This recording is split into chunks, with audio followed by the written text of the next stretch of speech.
Приветствую всех на канале Магия Песка. Мои дорогие зрители, с вами, как всегда, ваша Ольга. И сегодня для вас я сделаю отсыпочку на мужчину. Давайте посмотрим, о чем он хочет вам сказать, но молчит. Какие слова у него застряли по отношению к вам. Если тема интересна, пожалуйста, присоединяйтесь, загадайте на мужчину, назовите его по имени, представьте его, обратитесь к нему и задайте ему свой вопрос. Мой милый дорогой, о чем ты хочешь мне сказать, но молчишь? И пусть песочек нам все покажет. Также, мои хорошие, спешу вас сердечно поблагодарить за то, что выбираете быть со мной, и за ту невероятную теплую поддержку, которую вы мне даете. Земной вам поклон. Итак, мои хорошие, я прошу высшие силы дать мне возможность ответить на все ваши вопросы и послать для вас только лишь самую важную, нужную и полезную информацию.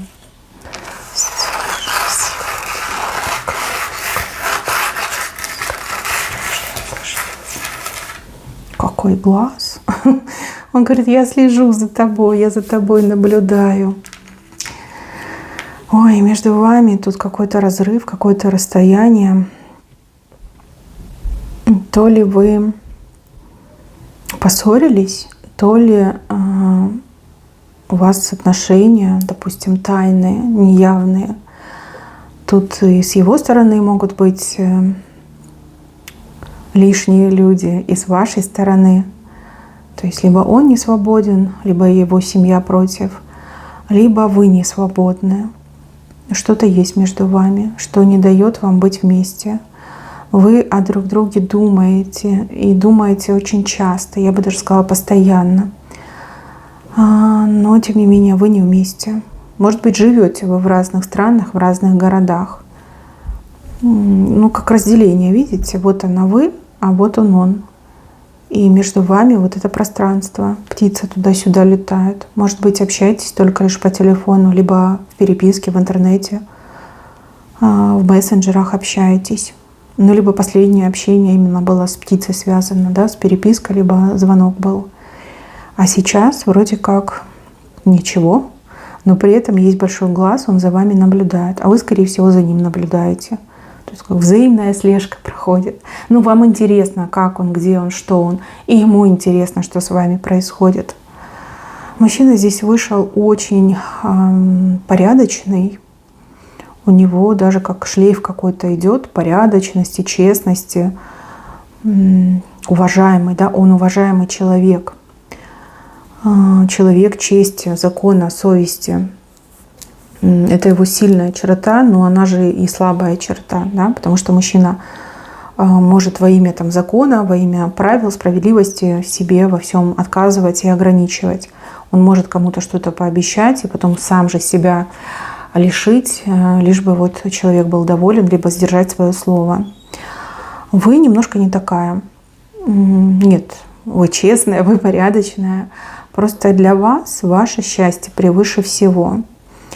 Возможно, вы такой стали, да, возможно, жизнь вас научила, что в жизни нужно только лишь себя выбирать, что не нужно быть удобной, не нужно подстраиваться, не нужно там кого-то ублажать. Вот главное вы и ваши интересы. Главное, что вы должны быть счастливы. Главное, чтобы вам было хорошо. Все остальное это уже решаемо, либо не настолько важно. А вот у него как-то все наоборот. Как будто бы он не сам живет, а поддерживает вот это свое честное имя, свою эту репутацию. Ну, если он не свободен, тогда все понятно. Тогда мужчина дал другой женщине слово, и даже если он с ней несчастлив, он не может это слово нарушить. Ну как же, о нем же плохо будут думать, да? А если он маме пообещал, что он с вами не будет вместе, то он как бы... Кто он такой, чтобы нарушать, да? Это же мама, он же слово дал. В общем, какой-то бред, если честно. Но при этом сердцу не прикажешь. Видите, у него кораблик в руках. Но кораблик с парусом. Он загадывает на вас. Он загадывает, он судьбу просит вмешаться. Просит сделать так, чтобы он и слово свое не нарушил, но и в то же время мог быть с вами. Он честно пытался о вас не думать, он честно пытался вас забыть, но у него ничего не вышло. Просто ничего, ровным счетом ничего. Да, он может себе приказывать наяву, но он не может приказывать своему подсознанию. В моменты, когда он засыпает, когда он спит, когда он максимально расслаблен, всегда являетесь вы. Ваши прекрасные глаза, ваша прекрасная фигура, ваш прекрасный голос. И вот эти все порывы, любовное томление и основные инстинкты в нем пробуждаются с такой силой, что он сам себя начинает бояться. Возможно, и вы не свободны, и мужчина такой: ну как так? Я не могу кому-то дорогу переходить, как же? Это нечестно, это не по-мужски, это не по-джентльменски. Да, вот какие-то такие у него детские наивные мысли в голове. А то, что из-за его мыслей все несчастливы, как-то он не рассматривает. Но мне все-таки кажется, что это он не свободен. Именно с его стороны идут какие-то ограничения, не с вашей. Нет, вы бы не стали себя ограничивать и лишать счастья, а вот он такой, что стал бы. И знаете, мне кажется, что еще он переживает, чтобы не было какого-то большого конфликта. Может быть, да, если он не свободен, то жена у него, допустим, не робкого десятка, либо не станет терпеть, либо начнет его там всеми правдами, неправдами около себя удерживать. Может быть, он очень сильно боится, что вы можете пострадать. Зная свою жену, он переживает, что вы можете от нее пострадать. Либо мама у него там дракон в юбке. И он такой: ну, мама может, да? Мама может что угодно. Мама не папа, может все, да? Поэтому, чтобы оградить вас, чтобы не было конфликта такого серьезного, он тоже может все это скрывать, умалчивать и вот терпеть любовное томление, желание в себе сдерживать. Хотя я вижу, что он уже на пределе.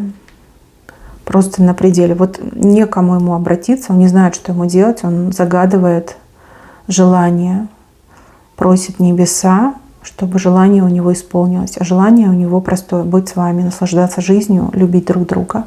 Вот такое у него желание. О чем он вам не говорит? Ну, не говорит о том, что он на вас загадывает, не говорит о том, что вы его маните, о том, что вы перевернули всю его жизнь. Ведь до вас он жил очень скучную, обыденную и абсолютно бесцветную, блеклую жизнь.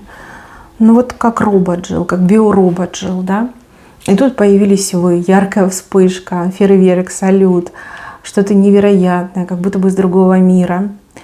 И мужчина прям такой восхитился, возбудился, ахнул, охнул. И дошло, что вот она жизнь, вот оно счастье, вот она любовь, а не то, что было до. Конечно, он вам об этом не говорит. Ему не хочется, чтобы вы его жалели, ему не хочется конфликтов, и ему не хочется в чьих-то глазах выглядеть предателем, изменщиком, либо нечестным человеком. Вот как бы все не говорит о том, что он такой, немножко с условностями. Он не трус. Нет, он не трус. Тут другое. Это не трусость. Он смелый человек. Но он раб своих же правил и установок. Он раб всеобщего мнения и отношения тех, кто его окружает. Как марка, да? У него есть марка, и он должен ее поддерживать. Глупо, это странно, это жить себе в ущерб. Вот в этом и противоречие между вами. Вы живете для себя, он живет себе в ущерб, он живет для других. И, конечно, он вам об этом не говорит. Может быть, и говорил, но какими-то другими словами, и, скорее всего, вы ничего не поняли, вы сказали: да бред какой-то несет, что он типа меня не хочет, он придумывает какие-то небылицы, лишь бы со мной не общаться, либо закончить отношения. На самом деле нет. Он пытался, мягко пытался, либо пытался объяснить это так, как он это воспринимает. Но как бы неудачная была попытка. О чем он хотел бы вам сказать? О том, что любит вас, о том, что вы его птичка счастья, вы его райская птичка, вы та, кто показала ему настоящую жизнь, настоящую любовь, настоящие эмоции, не поддельные, не наигранные, не масочные, а именно настоящие. Конечно, он мечтает о том, чтобы вы были его женщиной, а он был вашим мужчиной. И он такой: ах, если бы раньше, да, либо ах, если бы там в другой жизни, либо была такая возможность. Ну, мечты мечтами, это, конечно, хорошо, но с другой стороны, зачем так себя всего лишать, зачем так сильно себя ограничивать, вообще непонятно. Взрослый половозрелый мужчина так себя ведет. Ну, воспитание, либо, не знаю, какой-то пример дурной перед глазами. Может, пример и хороший был, но только мужчина неправильно это все воспринимал. Честный мужчина, да. Порядочный, да. Счастливый, нет. Будет счастливым, ну, навряд ли, да. С таким подходом, с такой психологией, навряд ли. А что касается вас, мои девочки, ну, вы желанная женщина, вас не только он желает, вас еще какие-то другие мужчины желают. И я думаю, для вас это вообще не проблема, да, выбор партнера для вас это не проблема. Он не самый лучший вариант, он не самый худший вариант, понимаете? Но за этого мужчину придется бороться. И бороться прежде всего не с соперницей, а именно с ним самим, чтобы вытрясти с него вот эту всю наносную глупость, да, этот наносной кодекс чести, непонятную репутацию, порядочность, ну якобы порядочность, да. Вот придется его перевоспитывать.